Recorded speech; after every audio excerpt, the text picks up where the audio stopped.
सभी को सादर नमस्ते जी। हम श्रीमद् भगवत गीता का स्वाध्याय कर रहे हैं। अभी तक हमने 20 श्लोकों का अध्ययन किया है और अभी हम रोज़ के 10 श्लोक प्रतिदिन अध्ययन कर रहे थे, तो अब हम 10 से बढ़ा करके 20 श्लोक प्रतिदिन अध्ययन करेंगे। तो आज हम 21वें श्लोक से अध्ययन करते हैं। अभी तक हमने देखा कि प्राचीन काल में अभी जो युद्ध चलते थे, युद्ध में प्राचीन काल में मर्यादा होती थी कि जो योद्धा जिस स्थिति का होता था, अर्थात जिसमें उसकी एक्सपर्टाइज होती थी, जिसमें वो अनुभवी होता था, उसी स्थिति का प्रतिद्वंदी उससे युद्ध करता था। और दोनों के चिन्ह भी एक जैसे रहते थे, दोनों के शंख भी उसी प्रकार के रहते थे, नाम उसी प्रकार के रहते थे। उनका प्रत्येक योद्धा का अपना अपना चिन्ह रहता था, जिससे वह पहचाना जा सके कि वह किस प्रकार का योद्धा है और उससे किससे युद्ध लड़ना है। आजकल जैसे हम देखते हैं कप्तान, मेजर, कर्नल, ब्रिगेडियर आदि अपने अपनी उनकी एक डेजिग्नेशन होती है, अपना एक उनकी एक मर्यादा होती है। उनकी गाड़ियाँ जो होती हैं उनके ऊपर चिन्ह होते हैं, मेजर, कर्नल, उनके जो टैग होते हैं उस पर चिन्ह होते हैं। उसी प्रकार यह मर्यादा उस समय से चलती आ रही है, प्राचीन काल से। तो ये हम अभी तक 20वें श्लोक तक देख रहे थे। आज अब हम 21वें श्लोक का अध्ययन करते हैं। 21वां श्लोक इस प्रकार है। ऋषिकेशं तदा वाक्यम इद्माह महीपते सेनयोरुभयोर्मध्ये रथम स्थाप्य म्योच्युत। अर्थ, ऋषिकेशम अर्थात भगवान श्री कृष्ण को, तदा वाक्यम तब वचन, इदम माह महीपते यह बोला, हे राजन, सेनयोः उभयो मध्ये सेनाओं के बीच में, दोनों सेनाओं के बीच में, रथम स्थाप्य मेच्युत दोनों सेनाओं के बीच में रथ को खड़ा करो, हे अडिग रहने वाले श्री कृष्ण। अर्जुन जो है अपना भगवान श्री कृष्ण को बोल रहा है कि हे भगवान श्री कृष्ण। अर्जुन ने बोला, हे ऋषिकेश, मेरे रथ को दोनों सेनाओं के बीच में ले जाकर खड़ा कर दीजिए। यावद्देवा निरीक्षेऽहं योद्धकामानवस्थितान् कैरम्या सह योद्धव्यम् अस्मिन् रणसमुद्यमे। यावत जब तक, एतान निरीक्षे इनको अच्छी तरह देख लूँ, अहम योद्धुम कामान अवस्थितान मैं युद्ध करने की इच्छा करने वाले खड़े हुओं को, कय मया सह योद्धव्यम अस्मिन् रण समुद्यमे किन किन के साथ मुझे युद्ध करना है इस युद्ध रूपी उद्यम में। भगवान श्री कृष्ण को अर्जुन बोलता है कि हे प्रभु, मेरे रथ को इन दोनों सेनाओं के बीच में मध्य में ले जाकर के खड़ा कर दीजिए, जिससे मैं उन लोगों को देख सकूं जो युद्ध के लिए उत्सुक हैं। मैं ये देखना चाहता हूं कि किन के साथ मुझे इस युद्ध में लड़ना है। योत्स्यमानानवेक्षेऽहं य एते अत्र समागतः धार्तराष्ट्रस्य दुर्बुद्धेर्यध्ये प्रियचिकित्सर्वः। योत्स्यमानान अवेक्षेऽहं अर्थात युद्ध करने वालों को देखूंगा मैं, जो एते अत्र समागतः धार्तराष्ट्रस्य दुर्बुद्धे, जो यहाँ आए हैं धृतराष्ट्र के पुत्र दुर्योधन के दुर्बुद्धि वाले। युद्धे प्रिय चिकीर्षवः युद्ध में भला चाहने वाले। हे कृष्ण, मुझे युद्ध दोनों सेनाओं के बीच में ले जाकर खड़ा कर दो। युद्ध में दुर्बुद्धि दुर्योधन का भला चाहने की इच्छा से यहाँ जो मुझसे युद्ध करने आए हैं, मैं उन्हें देखना चाहता हूँ। एवमुक्तो ऋषिकेशो गुडाकेशेन भारत सेनयोरुभयोर्मध्ये स्थापित्वा रथोत्तमम्। एवं मुक्त ऋषिकेश, इस प्रकार कहा गया, श्री कृष्ण गुड़ाकेशेन अर्जुन भारत, गुड़ाकेशेन अर्थात अर्जुन द्वारा, हे धृतराष्ट्र, सेनयो उभयो मध्ये स्थापित्वा रथोत्तमम, दोनों सेनाओं के मध्य में खड़ा करके उत्तम रथ को, अर्थात संजय महाराज धृतराष्ट्र को बता रहा है कि हे भारत, भरत वंश से उत्पन्न होने वाले धृतराष्ट्र महाराज, गुड़ाकेश अर्थात अर्जुन के ऐसा कहने पर ऋषिकेश ने उस उत्तम रथ को दोनों सेनाओं के बीच में ले जाकर खड़ा कर दिया। भीष्म द्रोण प्रमुखतः सर्वेषां च महीक्षिताम् उपाच पार्थ पश्येतान् संवेतान् कुरुनिति। भीष्म द्रोण प्रमुखतः अर्थात भीष्म और द्रोण के सामने, सर्वेषां च महीक्षिताम् सबके और राजाओं के, उवाच पार्थ पश्येतान् कहा, हे अर्जुन पश्य देख, एतान इनको, समवेतान कुरून इकट्ठे हुए कौरवों को, इति ऐसे, अर्थात भीष्म द्रोण और अन्य सब राजाओं के सामने रथ को खड़ा करके श्री कृष्ण ने अर्जुन को कहा, हे पार्थ, इन सब इकट्ठे हुए कौरवों को देख लो। अब इस श्लोक में कृष्ण के लिए ऋषिकेश और अर्जुन के लिए गुड़ाकेश शब्द आए हैं। दोनों को एक अलग नाम से संबोधित किया गया है। इनके संबंध में टीकाकारों के मध्य में कुछ मतभेद भी हैं। ऋषिकेश ऋष धातु से बना है, जिसका अर्थ होता है हर्ष, अर्थात ऋषि का अर्थ है हर्ष देने वाला, और इंद्रियां जो हैं वो भी हर्ष देने वाली हैं। इंद्रियों को भी ऋषि कहा जाता है। इंद्रियां मनुष्यों को हर्ष देती हैं। इन इंद्रियों का जो ईश है अर्थात आत्मा, जो इन इंद्रियों का ईश है वह आत्मा है, वो ऋषिकेश है। उसको अर्जुन भी कहा गया है, उसे भगवान कृष्ण भी कहा गया है, और उसे आत्मा भी कहा जाता है, अर्थात इंद्रियों को जीतने वाला ऋषिकेश अर्थात श्री कृष्ण। इसी प्रकार गुड़ाकेश की व्युत्पत्ति करते हुए टीकाकार कहते हैं, गुड़ाका का अर्थ है आलस्य, अर्थात उसका जो ईश हो उसे जीतने वाला, अर्थात गुड़ाकाश, गुड़ाका को जीतने वाला अर्जुन, अर्थात आलस्य को जीतने वाला जो है वो अर्जुन है, और इंद्रियों को जीतने वाला वो भगवान कृष्ण है। इसीलिए अर्जुन को गुड़ाकाश कहा है, गुड़ाकेश कहा है, और भगवान कृष्ण को ऋषिकेश कहा गया है। अगला श्लोक है, तत्रापश्यत स्थितान् पार्थः पितॄनथ पितामहान् आचार्यान् मातुलान् भात्रान् पुत्रान् पौत्रान् सखीस्तथा। तत्र अपश्यत वहाँ देखा, स्थितान् पार्थ खड़े हुए अर्जुन ने, पितॄन अथ पितामहान बुजुर्गों को और पितामहों को, आचार्यान मातुलान भ्रात्रान पुत्रान पौत्रात, मामों को भाइयों को पुत्रों को पौत्रों को, सखीन तथा और मित्रों को। अर्जुन ने वहाँ देखा कि पिता पितामह, आचार्य, मातुल, भ्राता, पुत्र, पौत्र और सखा सब मुझसे युद्ध करने के लिए खड़े हैं। श्वशुरान् सुहद्रैश्चैव सेनयोरभिरपि तान् समीक्ष्य स कौन्तेयः सर्वान् बन्धूनवस्थितान्।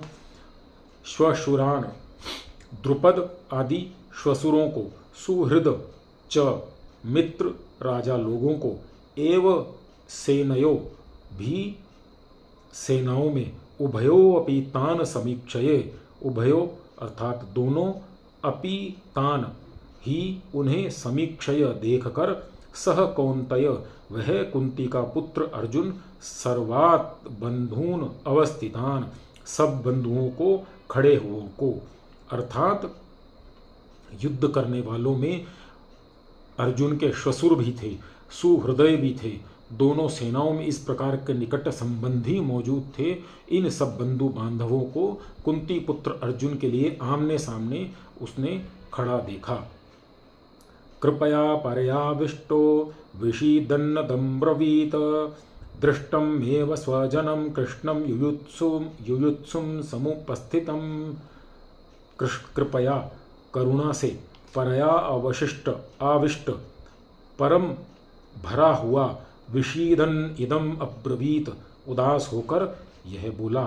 दृष्टवा इमं स्वजनम देखकर इन अपने लोगों को कृष्ण युयुत्सुम हे कृष्ण युद्ध के व्याकुल को समुपस्थितम सामने खड़े हुए। परम करुणा से भरे हुए हृदय से उदास होकर अर्जुन भगवान कृष्ण से कहने लगा, हे कृष्ण, इन अपने लोगों के युद्ध के लिए व्याकुल होकर अपने सामने खड़े हुए उन्हें देखकर मैं बहुत उदास हूँ। सीदन्ति मम गात्राणि मुखं च परिशुष्यति वेपपथुश्च शरीरे में रोमहर्षश्च जायते।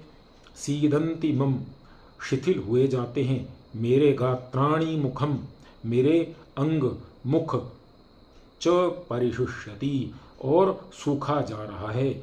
वे पथु कंप कपि च शरीरे और शरीर में मेरे रोम हर्षः मेरे रोमांच च जायते और होता है।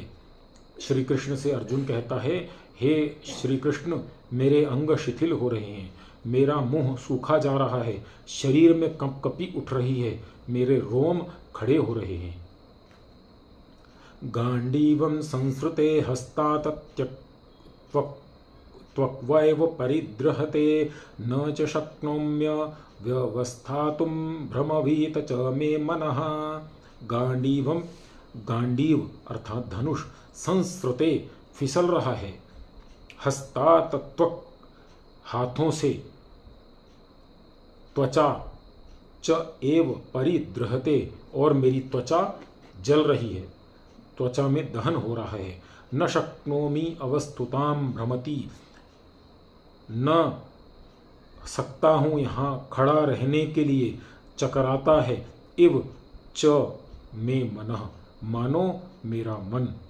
अर्थात श्री कृष्ण से अर्जुन कहता है कि हे भगवान, हे श्री कृष्ण, मेरा गांडीव मेरे हाथ से फिसल रहा है, त्वचा में मेरे दाह हो रहा है, मेरी त्वचा जल रही है, मुख मुझसे खड़ा नहीं रहा जा रहा, मन मेरा मस्तिष्क चकरा रहा है। निमित्तानि च पश्यामि विपरीतानि केशव न च श्रेयोन्नुपश्यामि हत्वा स्वजनम आहवे। निमित्तानि च पश्यामि, लक्षण और देखता हूँ, विपरीतानि केशव न च उल्टे हे कृष्ण नहीं, और श्रेय अनुपश्यामि हत्वा भलाई देखता हूँ मारकर, स्वजनम आहवे अपने लोगों को युद्ध में। हे भगवान, हे श्री कृष्ण, हे केशव, मुझे सब लक्षण विपरीत दिखाई दे रहे हैं। युद्ध में अपने बंधु बांधवों की हत्या करके मुझे कुछ भला होने वाला दिख नहीं पड़ता।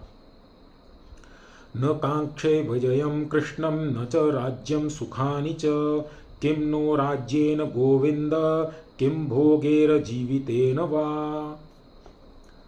नहीं कांक्षे विजयम, नहीं चाहता हूं मैं जीत को, कृष्ण न च राज्यम, हे कृष्ण, और नहीं राज्य को, सुखानि च किम, सुखों को और क्या है, न राज्येन गोविंद, हमें राज्य से हे कृष्ण, किम भोगेर जीवितेन वा, क्या भोगों से, जीवन से।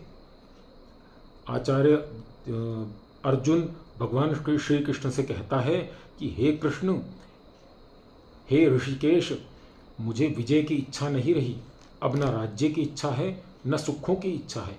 हे गोविंद, हमें राज्य लेकर क्या करना है, भोगों को भोग कर क्या करना है, जीवित रहकर भी क्या करना है। येथामर्षे कांक्षितं नो राज्यं भोगाः सुखानि च त इमे अवस्थिता युद्धेन प्राणेन त्यक्त्वा धनानि च। येषाम अर्थे कांक्षिताम जिनके लिए इच्छित है, न राज्यम भोगा सुखानि च, हमें राज्य भोग और सुख, ते इमे अवस्थिता युद्धे, वे ये खड़े हैं युद्ध में, प्राणान त्यक्त्वा धनानि च, प्राणों को छोड़कर धनों को। और श्री कृष्ण से अर्जुन कहता है आगे कि जिनके लिए हमने राज्य भोग तथा सुख की इच्छा की थी, वे सब प्राण और धन का मोह त्याग कर युद्ध में हमसे ही लड़ने के लिए हमारे ही विपरीत आकर के खड़े हैं। आचार्याः पितरः पुत्रास्थैव च पितामहाः, मातुलाः श्वशुराः पौत्राः शैलाः संबंधिनस्तथा। आचार्याः आचार्य, पितरः बुजुर्ग, पुत्राः पुत्र, तथा वैसे, एव ही च और, पितामहाः दादा, मातुलाः मामा, श्वशुराः श्वशुर, पौत्राः पोते, श्यालाः साले, संबंधिन रिश्तेदार, तथा और। श्री कृष्ण को अर्जुन कहता है मेरे आचार्य, पिता, पुत्र, पितामहे, मामा, श्वशुर, पौत्र, साले और अन्य सभी संबंधी युद्ध भूमि में आकर के खड़े हैं युद्ध करने के लिए। एतान हन्तुम् इच्छामि घ्नतोऽपि मधुसूदन, अपि त्रैलोक्यराजस्य हेतोः किं नु महि कृते। अर्थात एतान नहीं हंतुम, इनको नहीं मारने को, इच्छामि घ्नत अपि, चाहता हूँ मारे जाने पर भी, मधुसूदन मधु हे श्री कृष्ण, अपि त्रैलोक्य राजस्य हेतोः, भले ही तीनों लोकों के राज्य के लिए, किम नु महि कृते, क्या ही कहना पृथ्वी के लिए। श्री कृष्ण को अर्जुन कहता है हे जनार्दन, हे श्री कृष्ण, हे गोविंद, हे भगवान, धृतराष्ट्र के इन पुत्रों का हनन करने से हमें क्या सुख प्राप्त हो सकता है। यद्यपि ये आतताई हैं, दुष्ट हैं, तो भी इन्हें मारने से हमें क्या प्राप्त होगा। 35वां श्लोक, उसका अर्थ ये भगवान श्री कृष्ण को अर्जुन कहता है हे मधुसूदन, अगर इन लोगों द्वारा मैं मार भी दिया जाऊं या तीनों लोकों के राज्य हेतु मैं इनको मारने की इच्छा नहीं करता, फिर इस राज्य का तो कहना ही क्या। अर्थात मैं इन्हें मारना नहीं चाहता, चाहे मुझे राज्य मिले या ना मिले। आगे अर्जुन कहते हैं न हित्यधार्त राष्ट्रान्नः का प्रीति ही सया जनार्दन, पापमेवाश्रये दस्मान हत्वेताना तत्तयानि तातायिनः। निहत्य धार्त राष्ट्रान, मारकर धृतराष्ट्र के पुत्रों को, नह का प्रीति स्यात, हमें क्या सुख प्राप्त होगा। जनार्दन, हे जनार्दन, हे कृष्ण, पापाम एव ही आश्रयेत, पाप ही लगेगा, अस्मान हमें हत्वा, अस्मान अर्थात हमें, हत्वा मारकर, एतान आततायिनः, इन आताताइयों को। अर्थात हे जनार्दन, धृतराष्ट्र के इन पुत्रों का हनन करने से हमें क्या सुख प्राप्त हो सकता है। यद्यपि ये आताताई हैं, ये दुष्ट हैं, फिर भी इन्हें मारने से तो हमें पाप ही लगेगा।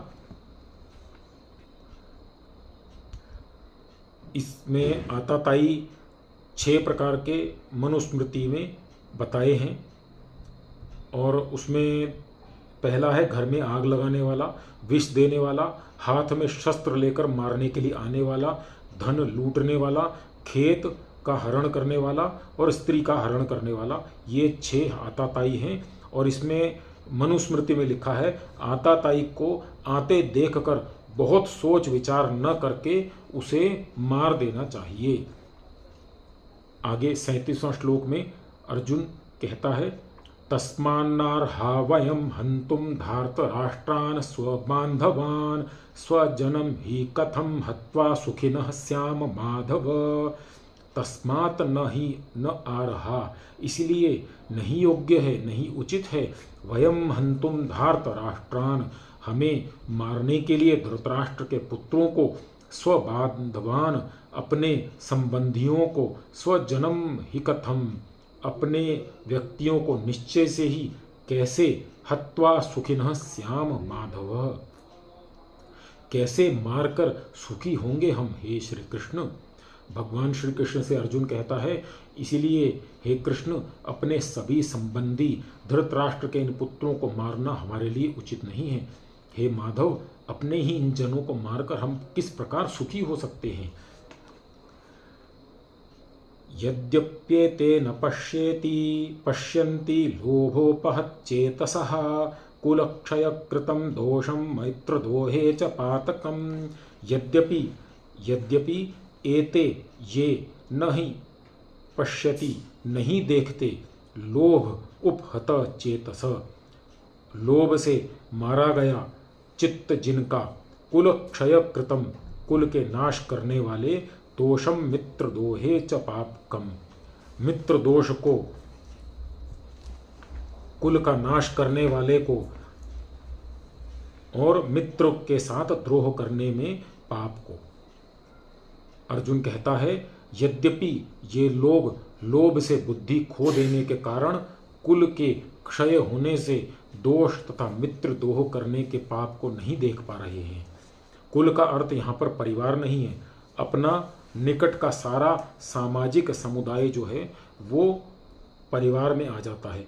अर्जुन का कथन है कि हम इस युद्ध में अपने परिवार का तो नाश कर ही रहे हैं, अपने सारे निकट सामाजिक समुदाय का भी नाश कर रहे हैं। इस प्रकार हमारे परिवार के लोग, हमारे अन्य मित्र बंधु बांधव युद्ध के लिए आ गए हैं। यह जो उपक्रम हम कर रहे हैं, यह उपक्रम कुल क्षय का उपक्रम है, कुल के नाश करने का उपक्रम है। कुल का अर्थ है परिवार, कुटुंब, समुदाय, समूह, यह सब है। यदि कथम न जेयम् अस्माभिः पापदस्मात् निवृत्तितुं कुलक्षयकृतं दोषं प्रपश्यभिर्जनार्दन। कथम नहीं जेयम्, कैसे नहीं विचार करना चाहिए, अस्माभि पापात हम लोगों को पाप से, अस्मात् निवर्तितुम इससे दूर रहने के लिए, कुल क्षय कृतम कुल का क्षय करने वाले, दोषम प्रपश्यद्भि दोष को स्पष्ट देखने वाले, हे जनार्दन। श्री कृष्ण को अर्जुन कहता है कि तो भी हे जनार्दन, हम तो जो कुल का क्षय करने वाले इस दोष को स्पष्ट देख रहे हैं, इस पाप से दूर रहने की समझदारी हमें तो होनी ही चाहिए। कुलक्षये प्रणश्यन्ति कुलधर्माः सनातनाः, धर्मे नष्टे कुल कृतघ्नस्तं मद्धर्मो भिवद्युतः। कुलक्षये प्रणश्यन्ति कुल का नाश होने से नष्ट हो जाते हैं, कुल धर्मा सनातनः कुल की परंपराएं, और पुरानी धर्मे नष्टे कुलम पुरानी धर्म के नष्ट हो जाने पर कुल कृतस्नम सारा अधर्म अभिभवति अधर्म दबा लेता है, उत भी। अर्थात श्री कृष्ण को अर्जुन कहता है, हे भगवान, हे श्री कृष्ण, कुल के क्षय हो जाने पर कुल के जो सनातन धर्म हैं, कुल की जो सनातन पुरानी परंपराएं हैं, सदियों के जो अनुभव के आधार पर कुल की मर्यादाएं बन चुकी हैं, वे सब नष्ट हो जाती हैं। जब कुल की मर्यादाएं नष्ट हो गई तो इन परंपराओं के नष्ट हो जाने पर संपूर्ण कुटुंब में, संपूर्ण समाज में अधर्म का बोलबाला हो जाता है। आज हमने ये 20 श्लोकों का अध्ययन किया है। कुल मिलाकर के अभी हमारा 40 श्लोकों का अध्ययन हो गया है। अभी हमने देखा कि अर्जुन भगवान कृष्ण को ऐसा बताना चाह रहा है कि मैं युद्ध नहीं करना चाहता, युद्ध से वो बचना चाह रहा है, युद्ध से हटना चाह रहा है, क्योंकि उसे मालूम है सामने उसके परिवार के बंधु बांधव खड़े हैं और उन्हें मार करके वह कह रहा है सुख नहीं प्राप्त होगा, इन्हें मार करके तो हमें पाप ही लगेगा, क्योंकि मनुष्य हत्या, जो मानव हत्या है वो पाप ही है, तो वो करना नहीं चाहिए, ऐसा वो श्री कृष्ण को बताना चाह रहा है। अब 41वें श्लोक में कल से हम देखेंगे कि भगवान कृष्ण उसे क्या उत्तर देते हैं। धन्यवाद। नमस्ते जी। शांति पाठ। ओम द्यौः शान्तिरन्तरिक्षं शान्तिः पृथिवी शान्तिरापः शान्तिरोषधयः शान्तिः वनस्पतयः शान्तिर्विश्वे देवा शान्तिर्ब्रह्म शान्तिः सर्वं शान्तिः शान्तिरेव शान्तिः सामा शान्तिरेधि। ओम शान्तिः शान्तिः शान्तिः। सर्वेभ्यो नमः। सबको सादर नमस्ते जी।